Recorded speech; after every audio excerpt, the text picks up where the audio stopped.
এবারে রাঁধুনি সৌজন্যে ত্যাগের মাসে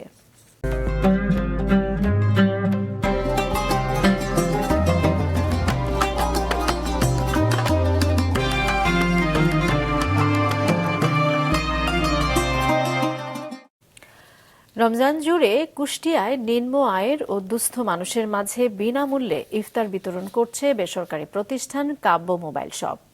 খন্দকার আহসান হাবিবের পাঠানো তথ্য ছবিতে ডেস্ক রিপোর্ট।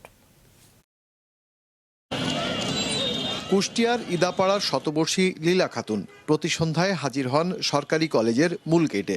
উদ্দেশ্য বিনামূল্যে ইফতার সংগ্রহ। লীলা খাতুনের মতো রোজার শুরু থেকেই ইফতারের আগে কলেজ গেটে এভাবে উপস্থিত হন রিকশা চালক, ভ্যান চালক, দিনমজুর ও নিম্ন আয়ের বহু মানুষেরা। সানন্দে গ্রহণ করছেন পেঁয়াজু, বেগুনি, ছোলা ও মুড়ি সহ নানা ইফতার সামগ্রী। এমন উদ্যোগে সন্তুষ্ট স্থানীয়রাও। আমি অসহায়, আমি টাকা পয়সা কিচ্ছু নেই, ঘর বাড়িও নাই। হ্যাঁ, আল্লাহর কাছে দোয়া করতে এই জায়গায় এসে আমরা যেন ইফতারি পাই। ইফতারি দিচ্ছে তো ফ্রি, এই জন্য নেওয়ার জন্য দাঁড়িয়েছে, ইফতারি নিলাম, খাইছি, ভালো হয়েছে। প্রতিদিন প্রায় 200 মানুষের মাঝে বিনামূল্যে এই ইফতার বিতরণ করছে কাব্য মোবাইল শপ।